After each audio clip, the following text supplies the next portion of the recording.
시작해 보겠습니다. 자, 오늘은 3회인데요. 오늘 내용은 셀트리온 분석과 당수 공부하는 거예요.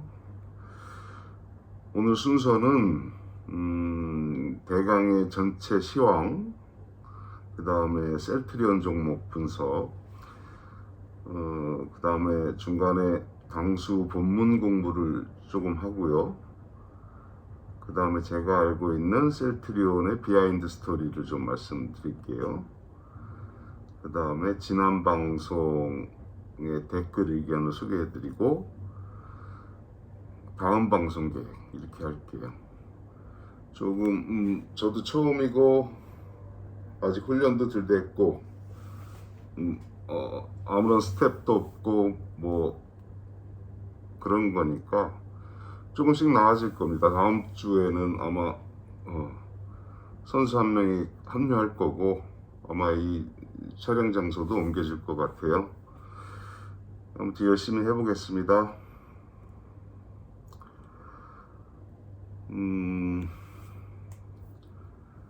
지금 현재 전체 시황은 당분간 뭐 횡보, 하락, 횡보 이런 순위인데요. 주식시장에서 장기간의 횡보라는 것은 하락을 의미합니다. 횡보는 그만큼 시장의 체질이 약해졌다는 의미고, 또 횡보라는 이 주식시장의 투자금에는 항상 기대 수익과 금리가 내포되어 있어요. 그래서 계속 횡보로 간다 그러면 언제든지 하락할 수 있는, 또 그리고 속으로는 그 시장 내부적으로는 이미 하락이 진행되고 있는 이런 형식으로 이해하시면 돼요. 그러니까 예를 들자면 이게 간단한 예가 될지 모르지만 이렇게 횡보라는 거는 옆으로 가다가 언제든지 치면 시장에 충격이 오면은 하락할 수 있는 그런 장세라고 보시면 됩니다. 현재 전체 시황을 좌지우지하는 외적 요인과 내적 요인이 있는데, 외적 요인은 잘 아시다시피 뭐 국제금리 상승, 그 다음에 국제 유가, 물가 상승이 있고요. 역시 마찬가지로 국내 이 내적 요인도 금리 상승, 물가 상승, 그 다음에 유가 상승이 있는데, 우리나라는 또 있어요. 여기서 윤석열 리스크라는 게 있습니다. 윤석열 리스크라고 제가 이름 지은 거는 대응 능력이 부족해요. 어떤 경제위기 상황에 철학도 없고 기조도 없어요. 그래서 그 윤석열 정부가 갖고 있는 그 윤석열 리스크, 그리고 이것도 윤석열 리스크의 하나인데, 늘 우리 주식시장에 존재하고 있는 전쟁위기, 한반도 리스크라고 보면 되죠. 그래도 문재인 정부 5년 동안은 이 한반도 리스크가 사실상 많이 축소되고 했기 때문에 우리나라 당시 종합주가지수가 3,300까지 갈 수 있었던 요인 중에 하나예요. 제가 대통령 선거 전에 페이스북에다 공개글로 쓴 적이 있어요. 2700선은 이재명이 되면 바닥이 될 것이고 윤석열이 되면 천장이 될 것이다. 아마 당분간 윤석열 정부에서는 2700선을 뚫고 올라가기 힘들고 그럴 겁니다. 그러고서 또 앞으로 윤석열 정부에서 언론을 통해서 자주 듣게 될 경우가, 이런 불안한 시장 정세를 안정화시키려고 인위적으로 시장 안정화 조치, 뭐 시장 구조 조정, 이런 말들이 이제 언론을 통해서 많이 나오게 될 겁니다. 이 말은 정부가 그만큼 시장에 개입하게 된다는 얘기고, 정부가 시장에 개입하는 만큼 시장은 왜곡된다는 얘기예요.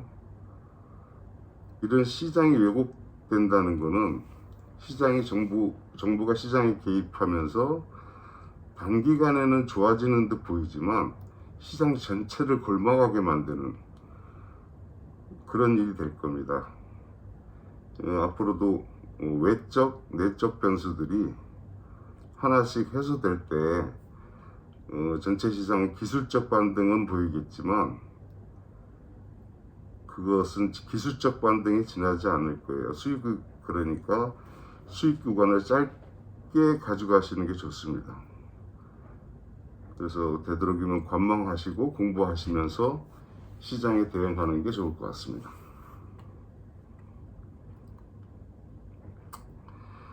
이제 두 번째 파트, 종목 분석인데요. 제가 책을 쓰는 과정에서 당신의 수익은 우연입니다라는 책을 쓰는 과정에서 공부를 위해서 제 스스로의 공부도 위해서도 엑스톡 레터라는 제보공장 구독자들한테 메일로 그때 그 종목 분석이나 시황에 대해서 이렇게 편지를 보내드렸는데 아마 그 구독자가 한 1000분 정도 됐던 걸로 같아요. 그런데 지금 제가 이 구독자 그 당시 엑스레터를 받아봤던 구독자분들을 아직 정리하지 못해서 이제 좀 제가 안정화가 되면 그분들한테도 이 영상이라든가 이런 걸 보내드릴 텐데, 그때 제가 이제 글을 쓰니까 항상 책상에 앉아 있을 수가 있어서 그때는 일주일에 대강 제가 종목 분석을 해드리는 게 한 6종목, 그래서 많게는 한 10종목 정도 이렇게 분석을 해서 편지 형식으로 보내드렸는데 앞으로도 이제 주식 방송에 이 방송에 열중하게 되면 종목 분석은 해야 되겠지만 이렇게 많이는 못해요. 왜냐하면 전에도 말씀드렸다시피 한 종목 하는데 최소한 2시간 정도는 이렇게 자료를 들여다봐야 정확한 멘트를 제가 할 수 있으니까요. 근데 이제 지난 방송 이후에 종목 분석을 물어오신 분이 전체 한 17분 되고 분석해달라는 종목의 숫자는 한 30개가 넘어요. 어떤 분은 한꺼번에 자신이 가지고 있는 모든 종목, 한 14종목을 한꺼번에 요청하신 분이 있는데 아마 그분이 제가 좋아하는 그 시사부로 김선생 구독자인가 본데요. 이렇게 14종목을 한꺼번에 요청하시는 거는 저를 머슴 삼겠다는 얘기밖에 안 돼요. 제가 너무 그거는 힘들고, 그래서 되도록이면 한두 종목씩 이건 해드릴 거예요.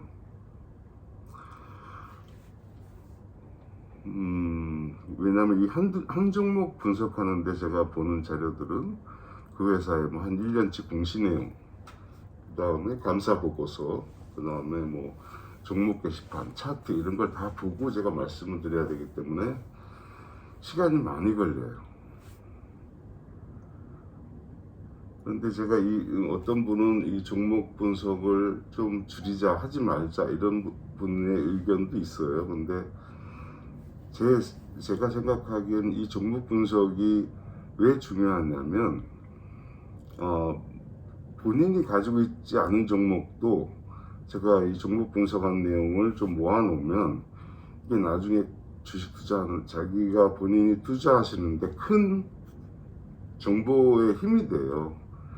그러니까 많지는 않더라도 한두 종목씩은 할 텐데 이 숫자가 너무 많으니까 어떤 분은 해드리고 어떤 분은 하지 않고 할 수가 없어요. 그래서 제가 생각했던 아이디어는 제가 좋아하는 단체에다가 단돈 10,000원이라도 기부를 하신다면, 그래서 그 기부하신 내용을 저한테 메일로 캡처해서 보내주시면 그분들 거를 우선 종목 분석을 해드리는 걸로 이렇게 진행할까 해요.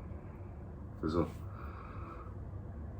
오늘 제가 좋아하는 단체 두 단체를 소개해 드릴 테니까 이 단체 검색하면 다 나오니까요. 이 단체에 가서 후원하시고 그리고 후원한 내용을 캡처로 보내주시면 제가 그분들 거는 우선 요청하신 종목 분석 내용을 분석해서 방송에서 알려드리는 걸로, 또 필요하면 따로 메일로 보내드리는 걸로 이렇게 하겠습니다. 두 단체가 제가 좋아하는 두 단체는, 하나는 호루라기 재단이고요, 하나는 김용민 PD가 하는 평화나무 재단이에요. 호루라기 재단은 제보자 보호 재단인데요. 제가 수많은 사건을 언론들과 같이 하면서 윤석열 정부하고 싸우는 과정에서 사실 제가 어떤 위험이 닥쳐도 저를 도와주는 데는 없었어요. 유일하게 저를 도와줬던, 제가 위험 이렇게 공격을 받을 때 도와줬던 분이 황희석 변호사, 그 다음에 이 호루라기 재단이에요. 지금도 호루라기 재단에서는 제가 정부하고 지금 소송하는 문제라든가 지금 공수처에서 기소된 사건, 손중성 검사가 기소된 사건에 대해서도 변호인으로 지금 도와주고 계신데, 그래서 이 호루라기 재단을 추천하고요. 두 번째 평화나무 재단은 제가 아는 유튜브 방송 중에서, 그리고 그런 기독교 활동단체 중에서 가장 좀 순수하게 느꼈던 단체입니다. 그래서 이 두 단체, 앞으로라도 이 두 단체에 기부를 일부라도 해주시면 그러면 그분에 대한 종목 분석 요청을 가장 먼저 하는 걸로 그렇게 하겠습니다.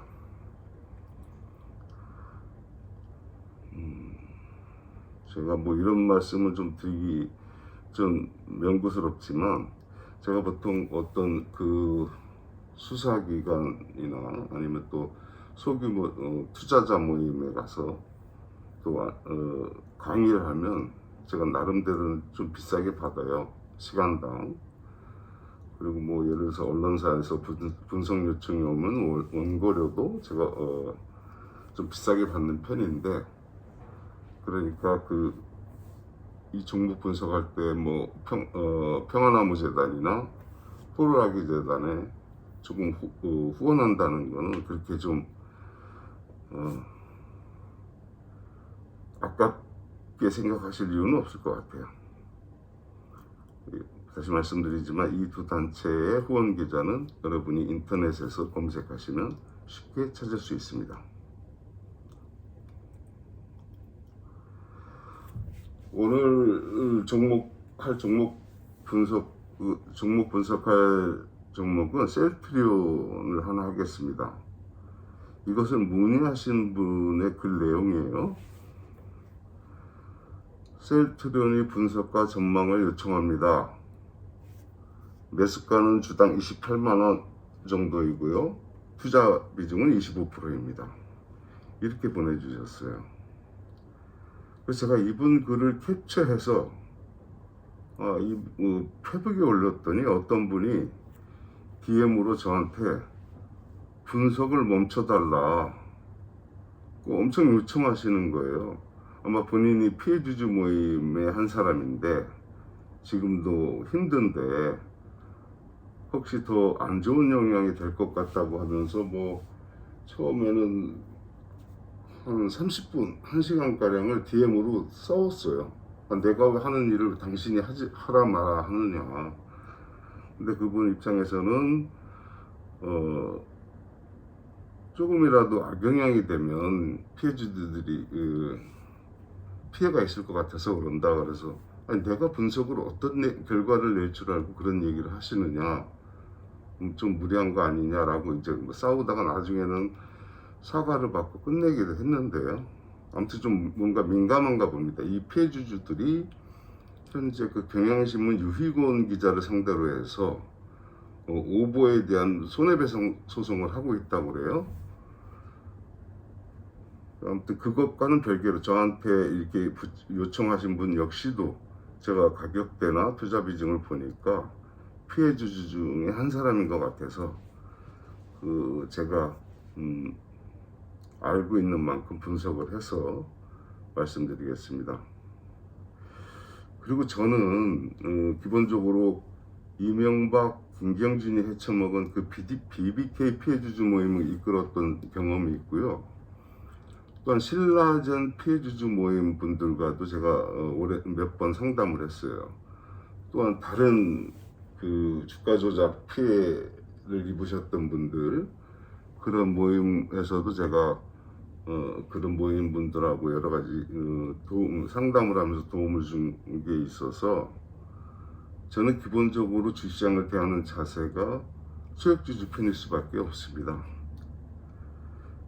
그리고 보통 상장회사의 주식 담당자를 지정을 할 때 보통 과장이나 부장급이 주식 담당자를 하죠. 근데 이 과장이나 부장급이 책임 있는 답변을 못해요. 주주들이 물어오면.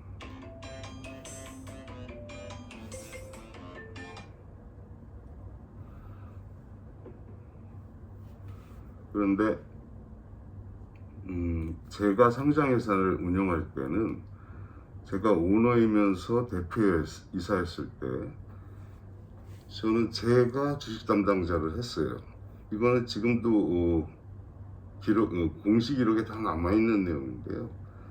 그래서 제가 직접 주주들하고 주식 담당자를 하면서 시간을 정해놓고, 회사의 현안에 대해서 주주들이 물어오면 그 전화를 제가 받고 제가 응대를 하고 그랬던 경험이 있습니다. 그래서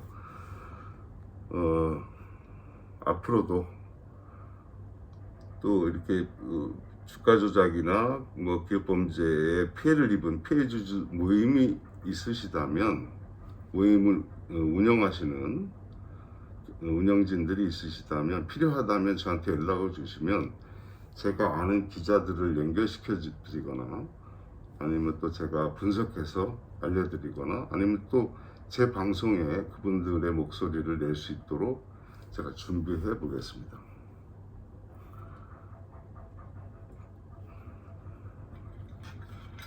입술을 뚫었습니다. 물을 마실 수 있도록.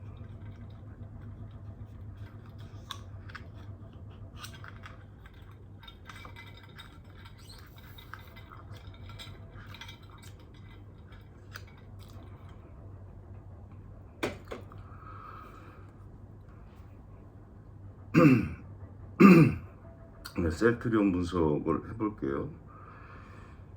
일단 구독자분이 분석 요청을 간단히 설명하자면, 지금 현재 가격대는 바닥처럼 보입니다. 그냥 그렇게 보이지만 전체 주식시장의 움직임에 따라서는 좀 더 하락할 수도 있어요.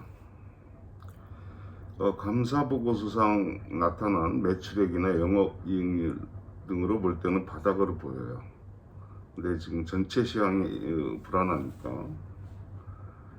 하지만 그 구독자분이 매수한 28만원까지는 아마 꽤 오랜 기간 도달할 수 없는 가격으로 보입니다. 그런데 제가 보았던 이 회사의 공시 내용을 보면 이런 공시들이 자주 등장해요. 임원, 주요 주주, 특정 증권 등 보유 상황 보고서, 이런 공시가 굉장히 많이 나옵니다. 이런 공시는 임원이나 특수관계인들이 매매가 자주 일어난다는 것이 이 셀트리온에서요. 이런 일은 시장에 부정적입니다. 왜냐하면 임원들이나 특수관계인들은 누구보다도 소액주주들보다도 회사의 정보 접근성이 좋은데, 그런 사람들이 임원으로 또 특수관계인으로 있으면서 해당 회사의 주식을 자주 매매한다는 것은 시장에 무척 부정적인 사인이에요. 이런 부분은 지금과 같은 하락장에서는 경영진들이 어떤 절제하거나 자중하는 의결이나 이런 행동들을 좀 보여야 될 것 같습니다. 한 가지 또 제가 이 셀트리온을 눈여겨봤던 부분은 뭐냐면, 셀트리온이 지난 2020년 11월 24일경에요. 셀트리온 서정진 회장이 뜬금없이 시사방송인 김어준의 뉴스공장에 등장합니다. 저는 그때 깜짝 놀랐어요. 저러면 안 되는데. 어쩌면 저런 부분이 주식 시장에 좀 영향을 줄 수 있는데, 근데 그것을 뭐 김어준 공장장은 의도하지 않았지만, 김어준 공장장이 섭외하거나 그렇지는 않았겠지만, 아무튼 어떤 의도인지 모르겠지만, 그 상장회사의 오너를 이런 주식방송도 아닌 대중적인 시사방송에 출연시킨다는 것은 나중에 문제 소지가 클 수 있어요. 주식방송은 괜찮아요. 어차피 그 오너들 데려다가 인터뷰도 하고 그러니까요. 근데 이런 뉴스 공장이라는 시사방송에 나온다는 거는 다른 분들은 잘 이해를 못 하실 수도 있지만 제가 보기에는 굉장히 부적절해 보였어요. 그래서 한번 제가 그 당시에도 페이스북에다 이거는 옳지 않은 것 같다 라는 글을 쓴 적도 있는데요. 왜냐면 그 시기가 굉장히 민감한 시기였어요. 당시 셀트리온은 2020년 11월 대규모 유상증자를 불러놓은 상태였고, 그리고 출연일이 11월 24일이었는데 25일이 신주권 교부일이었어요. 그럼 주식이 대량으로 조만간 풀릴 텐데, 저는 시사방송에 상장해서 오너가 나온다는 거는, 나와서 대강의 자기 회사의 IR을 한다는 거는 좀 안 좋은 행태입니다. 당시 주가가 28만원, 29만원대였어요. 뉴스공장에 나올 때가. 그리고 그 다음날 장중에 24% 폭등을 했어요. 그리고 며칠 후에는 아마 12월 7일인가 될 텐데요. 이 주식의 최고점이었던 38만원대까지 상승을 합니다. 이거는 좀 위험한 시각으로 볼 수 있는 거예요. 그래서 당시에도 좀 물론 그 뉴스공장의 제작진이나 김어준 총수는 의도하지 않았겠지만 자칫 시장에 영향을 줄 수 있다, 이런 의심을 받을 수 있는 행동이었어요. 그래서 제가 그때도 좀 공개적으로 지적을 한 적이 있어요. 자, 그러면은 이제 두 번째는 셀트리온의 비하인드 스토리, 비상장이었을 때 제가 알고 있는 비하인드 스토리를 말씀드리기 전에 일단 이 당수 본문 공부를 조금 하고 갈게요. 왜냐면 본문 공부는 좀 지루할 수 있으니까. 하지만 이 공부를 해놔야 주식시장의 공부를 한다는 거는 당장 큰 수익보다는 실패를 줄일 수 있는 거는 확실해요. 그러니까 좀 지루하더라도 공부는 차근차근히 해나가시면 좋겠습니다. 그럼 일단 본문 공부하기 전에 제가 잠깐 물을 한 잔 더 마시고 오겠습니다. 물을 한 잔 더 마시고 올 동안 노래를 잠깐 듣고 계세요. 촛불만 하염없이 태우노라, 이 밤이 다가도록. 사랑은 불빛 아래 흔들리며 내 마음 사로잡는데 차갑게 식지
자, 오늘 당수 본문 공부의 구간은요, 지난 방송에서 21페이지까지 해드렸는데, 오늘은 본문 22페이지에서 26페이지까지 설명해 드리는 것으로 할게요.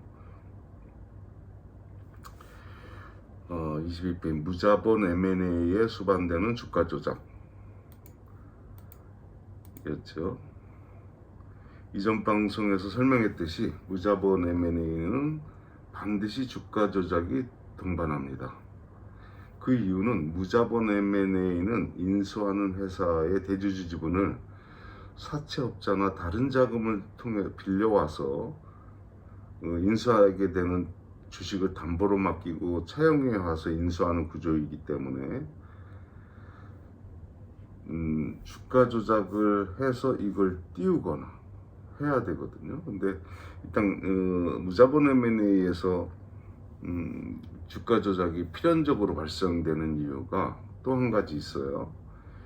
이게 어떤 거냐면, 인수하는 주식을 담보로 가져와서 주식을 가져와서 사채업자한테 맡기게 됩니다. 예를 들어서 주당 10,000원짜리 주식을 100주를 갖고 왔어요. 그럼 100만 원을 맡기면 사채시장의 일반적인 룰이 50만 원만 빌려줘요. 그러니까 담보 비율을 200%를 잡는 겁니다. 그렇기 때문에 그 대신 또 200%를 잡을 때 주당 10,000원짜리가 떨어질 수 있잖아요. 5,000원 떨어지면은 5,000원까지 떨어지면 사채업자 입장에서는 원금뿐인데, 그래서 100주 10,000원짜리 100주 시가, 지금 현재 시가는 100만 원이죠. 이 100만 원을 사채업자한테 맡길 때 200% 담보니까 50만 원만 가져오게 되는데요. 근데 이 주식이 변동폭이 있으니까 보통 일반적인 계약이 이 주식이 담보 비율이 150% 될 때까지, 그러니까 10,000원짜리 100주가 100만 원이죠. 이게 7,500원 정도 150% 될 때까지, 이 7,500원이 되면 이 자금을 빌려준 사채업자는 주식을 팔게 되는 조건을 항상 보통 일반적으로 계약을 하게 됩니다. 이걸 보통 로스컷 비율이라고 해요.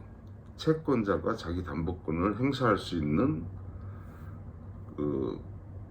비율, 로스컷 비율이라고 하는데, 그래서 그런 형식의 계약이 이루어지는 게 일반적이에요. 그러면 무자본 M&A 세력들은 인수할 회사의 주식을 담보로 주식을 가져와서 사채업자한테 주식을 맡기고 돈을 빌렸는데, 이 주식이 떨어지면 사채업자가 가지고 있는 주식을 시장에 내다 팔 거 아니에요.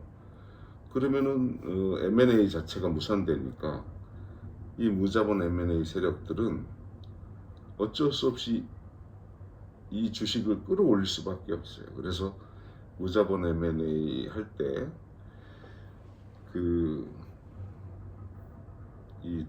자신들이 담보로 맡긴 이 주식이 팔려나가지 않도록 스타트부터 주가 조작을 하게 되는 겁니다. 그런데 이제 요즘 비율을, 예를 들어서 전체 100주에 발행 주식이 전체 100주인데 50주는 시장의 소액주주들이 가지고 있고 대주주 지분이 50주라고 생각을 해봐요. 근데 이거를 담보로 맡겨서 자기가 돈을 빌렸어요. 주가 조작을 통해서 주식을 상승시킨 다음에 이 50% 대주주 지분 50%를 팔아버리게 되면, 이게 팔 때마다 대주주 변경 신고를 해야 돼요. 그러니까 요즘은 전체 지분 50%를 가져올 때 이 50%를 한 사람 명의로 가지고 오는 것이 아니라 경영할 사람, 이걸 보통 SI라고 하죠. 경영할 지분, 그 다음에 재무적 투자자 FI를 끌어들여서 이 50%를 잘게 잘라요. 그래서 예를 들어서 50% 중에 한 20%만 남겨놓고 나머지 30%는 5% 미만으로 여러 사람 명의로 애초부터 인수합니다. 왜 5% 미만으로 해야 되냐면, 고가에 올렸을 때 매도를 하더라도 변경 신고를 할 필요가 없어요. 그렇기 때문에 그러면 왜냐하면 변경 신고를 안 하면 주가를 끌어올린 다음에 대주주로 신고된 주식은 팔지 못하니까. 왜냐하면 이걸 팔게 되면은 시장에 항상 신고를 해야 되고, 신고를 한다는 거는 시장의 주가 조작에 좀 도움이 되지 않으니까 이 잘게 자른 FI 주식들을 고점에서 개미들한테 파는 겁니다. 그러면 개미들은 몰라요. 왜냐하면 대주주 신고한 건 그대로 있는 줄 아는 거니까. 그렇게 해서 자기가 빌려온 무자본 M&A 할 때 빌려온 제3자의 자금을 변제할 수 있게 되는 거예요. 이런 구조를 가지고 있습니다. 제가 이 부분은 나중에 저희가 좀 장비를 갖추게 되면 전자칠판이나 이런 부분을 가지고 이런 걸 놓고 좀 더 설명하게 될 텐데, 그러니까 무자본 M&A에서 근본적으로 따라붙는 주가 조작이 왜 발생되냐면, 첫째는 담보로 맡겨진 주식을 팔려나가지 않기 위해서 하는 것이고, 두 번째는 무자본 M&A에서 위에서 차용한 그 대금을 주가 조작을 통해서 갖기 위해서 반드시 무자본 M&A에는 주가 조작이 수반된다 라고 보시면 되는 거예요. 그런데 이제 보통 이런 일이 자주 벌어지니까 무자본 M&A 하면 어떤 회사가 M&A 됐다라고만 하면 주식이 막 올라가는 거예요. 보통 무자본 M&A를 성공했다 라고 하는 거는 뭐냐면 어느 정도냐면 일반 가격에서 3배 정도, 300% 정도 상승을 시키면 저 무자본 M&A는, 이 주식시장에서는 저 무자본 M&A는 성공했다 라고 평가를 해요. 그래서 고점에 올려서 오른쪽 행보를 오래 하는 게 이 주식시장 주가 조작 선수들한테는 저놈들 실력이 있다 이렇게 평가를 받거든요. 그래서 이제 보통 300 시작가에서 고점까지 한 300%가 되면 저 주가 조작은 성공했다 라고 평가를 하는 거예요. 그러니까 일반적으로 볼 땐 주식시장에서 어떤 회사가 M&A만 되면 막 갑자기 주식이 오르니까 개미들은 거기에 막 고점에 달려 들어가서 나중에 그런 종목들은 꼭 상장 폐지가 되거나 사고가 나요. 근데 그거는 두 번째 치고, 이렇게 그 주식이 한참 M&A가 되면 주식이 오른다 라는 이런 고정관념이 생겨가지고 주식시장에서 이런 걸 보통 M&A 테마주라고 이제 부르죠. 근데 이 M&A 테마주의 속성은 그런 겁니다. 타인의 자본을 가지고 와서 무자본 M&A를 회사를 인수했을 때 그런 두 가지 이유, 맡겼던 주식이 팔려나가지 않기 위한 주가 조작, 또 맡겼던 인수한 주식을 고점에 일부 팔아서 빌려온 자금을 변제하기 위한 그런 이유로 주가 조작이 항상 이루어집니다. 근데 또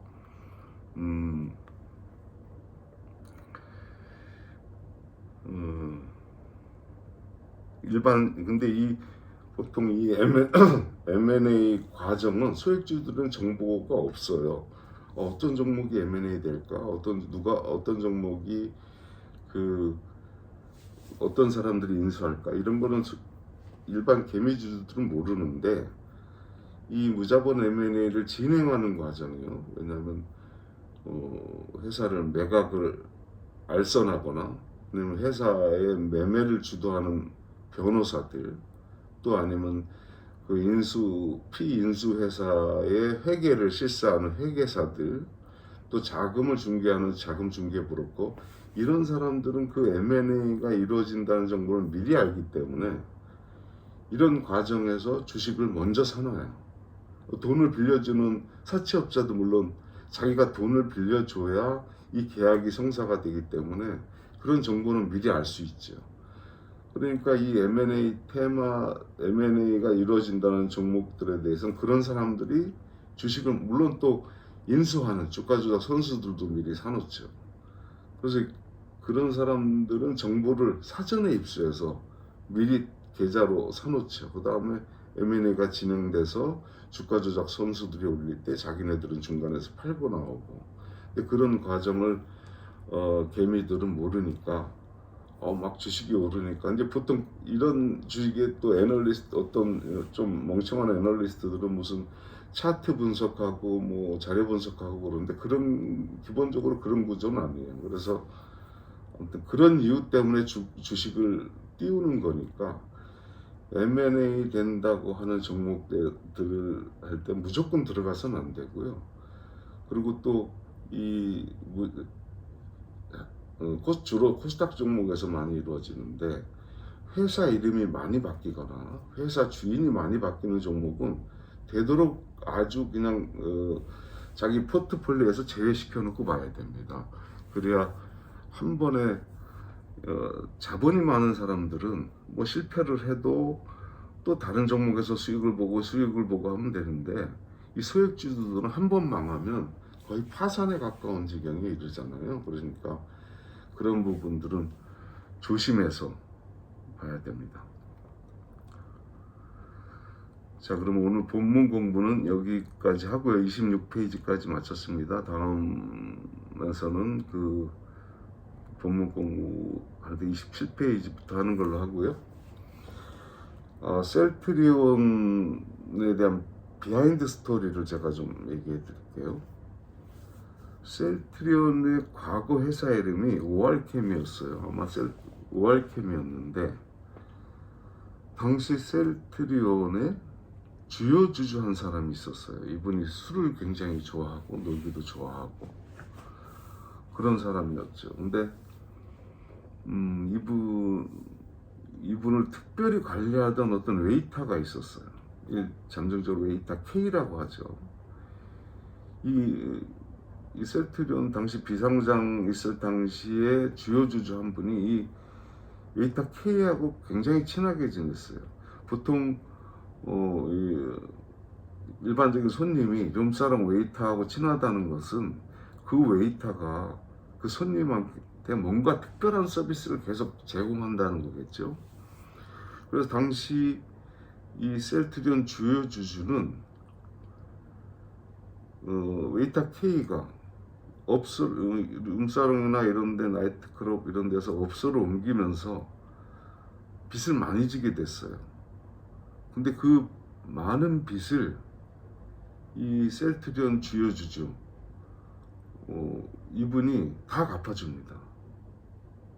왜 갚아줄 거야? 아무튼 그만큼 친했다는 거죠.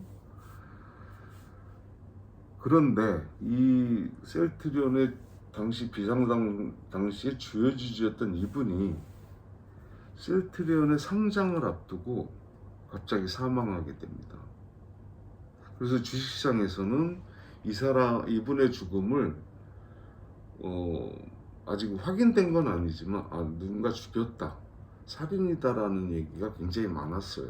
왜냐하면 죽을 일이 없는 사람이거든요. 돈도 많고 조만간 셀트리온이 상장되게 되면 엄청난 부를 가져올 수 있는데, 그렇기 때문에 이 주식시장에 좀 오래 있던 사람들은 그 사람이 누군가한테 죽임을 당했다라고 얘기를 했는데 아무튼 수사는 이루어지지 않았어요. 뭐 자살했다라고 하는데 자살할 이유가 없죠. 그렇게 돈 많고 조금 있으면 굉장히 셀트리온 상장을 통해서 굉장히 부를 많이 축적할 수 있는데, 근데 아무튼 그분의 그 셀트리온 주식이 어디로 간지 몰라요. 그리고 또 여기서 재미있는 것은 아직도 그 사건이 뭐 죽음인지 자살인지는 수사가 이루어지지 않기 때문에 잘 모르죠.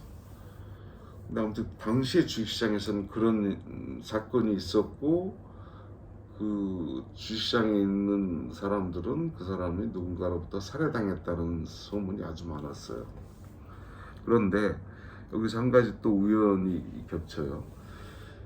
여러분들이 한 2주 전인가요? MBC 그 장인수 기자가 스트레이트에서 방송했던 수상한 도망자 그리고 검찰과 주가 조작이라는 편을 방송을 혹시 보셨는지 모르겠어요. 이게 뭐냐면 과거 어떤 재벌 테마주에 관련된 주가 조작에 관련된 방송이었는데 이 주가 조작에는 한동훈의 장인 진영구 씨가 등장하고 또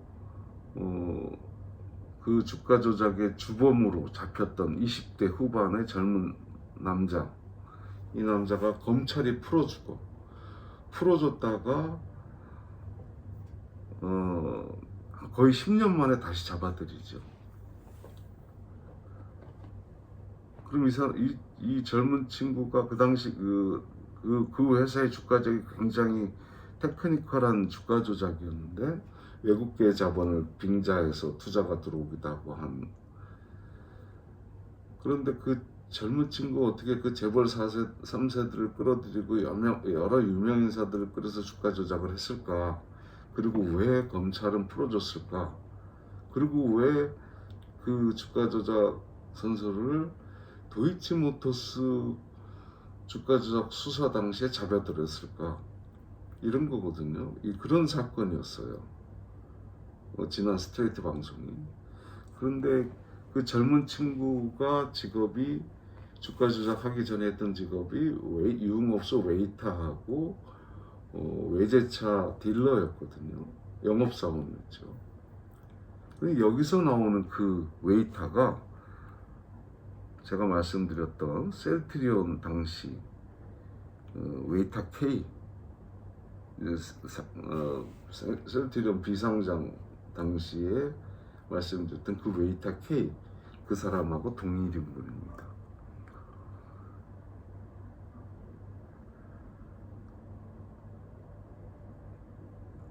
또 이제 다른 내용도 좀 있는데 그거는 나중에 제가 또 시간이 되면 말씀드릴게요.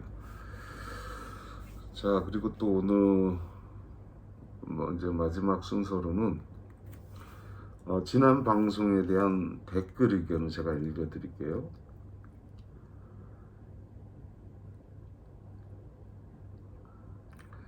앞으로 제 영상에 제가 설명이 좀 부족한 부분이나 이해 못하는 부분이 있으면 그 영상에 댓글로 남겨주세요. 그럼 제가 그 다음 방송에 추가로 설명을 해드리고, 그리고 그런 어떤 댓글과 답변 이 과정 전체가 저는 주식시장의 공부라고 생각을 하니까요. 책을 읽다가 궁금한 점이 있거나 방송을 보고 있다가 궁금한 점이 있으면 댓글로 남겨주세요. 그리고 다음 주쯤에 도와주는 친구가 한 명 더 합류하게 되면 또 여러 가지, 지금은 저도 훈련 중이고 아직 뭔가 준비되지 않는 상태에서 진행을 하니까, 그렇지만 이 과정, 서로 이제 질문하고 대답하는 이 과정이 공부일 수 있으니까요. 궁금하신 부분이 있으면은 그 방송 영상에 댓글로 남겨주시면 제가 거기에 대해서 또 추가 답변을 하는 걸로 할게요. 그래서 그리고 또 제 영상은 이렇게 할 거예요. 처음 영상을 내보낸 다음에 한 일주일간은 여러분들이 자꾸 데프리에서 공부하시라고 광고를 달지 않고 할 거예요. 그리고 일주일이 지난 다음에는 이제 보니까 유튜브에 수익 창출 이런 부분이 있는데, 일주일 지난 후에 그거를 다는 방식으로 이렇게 진행을 하는 걸로 하고요.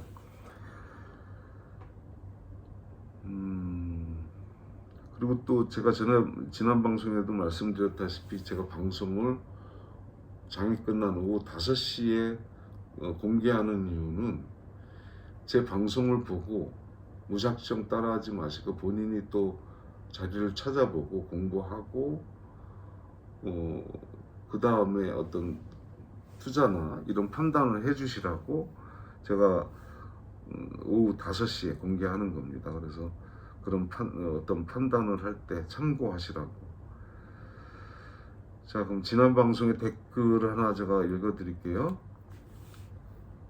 초반에는 종목 분석해 주시는 것들도 좋지만 주식시장의 이면에 담긴 모습과 메커니즘에 대한 강의를 메인으로 해주는 게 좋지 않을까요? 종목 분석에 최소 1, 2시간이 소요되면 다른 컨텐츠를 준비할 시간도 부족할 것 같고, 독자들 입장에서도 타인의 종목 분석에 대한 줄이는 게 이 방송에 더 큰 도움이 된다고 생각합니다. 좋은 의견이세요. 근데 전자에도 말씀드렸다시피 종목 분석은 한두 개씩은 해주는 게, 왜냐면 그런 종목 분석을 남이 가지고 있는 종목이라고 흘려듣지 마시고 잘 모아놨다가 메모를 하시든 아니 영상 클립으로 모아놓으시든 모아놨다가 어떤 장에 그 종목이 이슈가 된다 그러면 그런 걸 참고하는 게 좋아요. 그래서 그런 정보들을 계속 축적해 놓는 게 큰 재산이 되더라고요. 제 개인적인 생각으로는.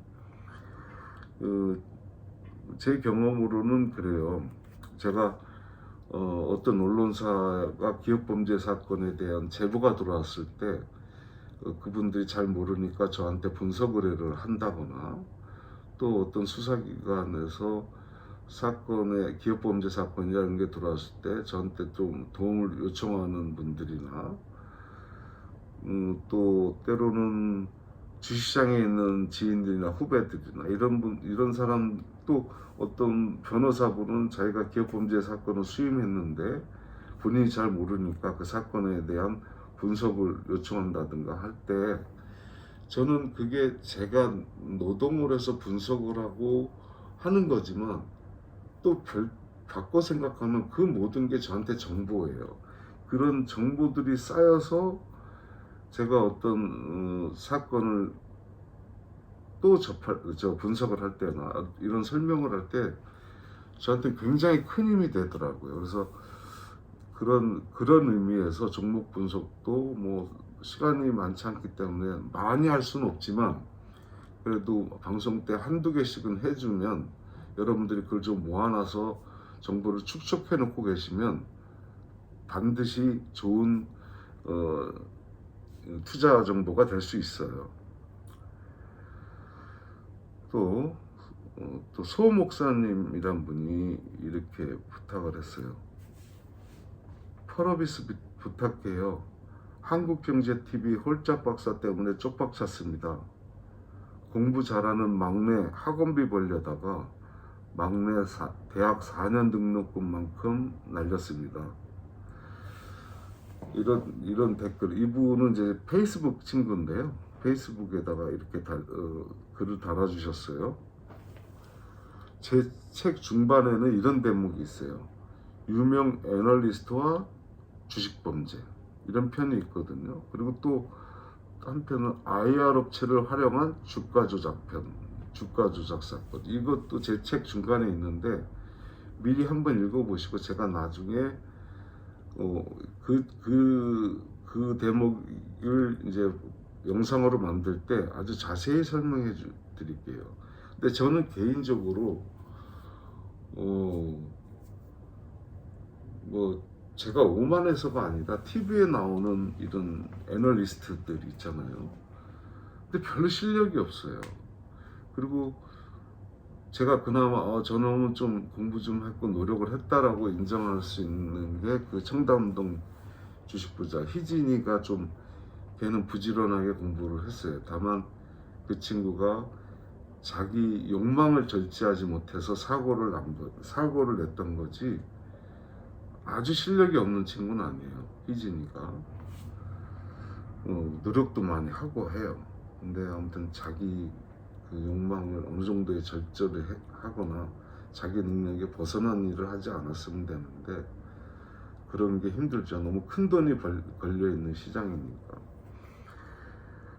그리고 한경아웃이나 이렇게 좀 잘 나간다는 애널리스트들, 제가 수사를 해서 잡아놓은 친구도 있어요. 제일 잘 나간다는 친구들도. 근데 그런 친구들의 사건 내막을 들여다보면 좀 어처구니 없어요. 그리고 실력도 별로요.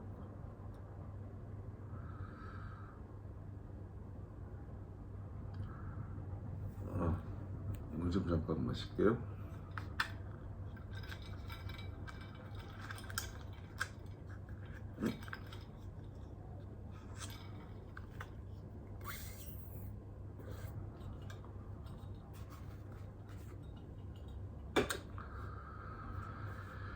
그리고 저는 이렇게 생각해. 아직 제 방송이 시작이지만 그래서 좀 준비가 덜 되고 저도 훈련이 덜 되고 했지만 정보 내용만큼은 좀 제가 전달력이 딸리더라도 그 내용만큼은 중요한 정보를 전달하려고 해요. 그리고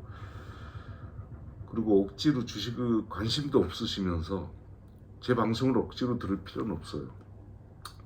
제 방송이 이렇게 한 회 한 회 쌓여가다 보면 이 자본시장의 특성이 뭐냐면 좋은 돈이 된다는 정보는 자기들이 알아서 찾아들어요. 굳이 뭐 내 방송 들어라 할 필요는 없어요. 다만 주변에 누가 주식을 하고 있다든가 코인을 하고 있다든가 한다 그러면 그런 건 알려주시는데 본인이 주식에 대한 관심도 전혀 없고 공부할 의향도 없는데 억지로 뭐 들으실 필요는 없어요. 자, 그러면 오늘은 여기까지 하고요. 다음 방송은 금요일 오후 5시에 하도록 하겠습니다. 윤석열이 사라지는 그날까지 파이팅!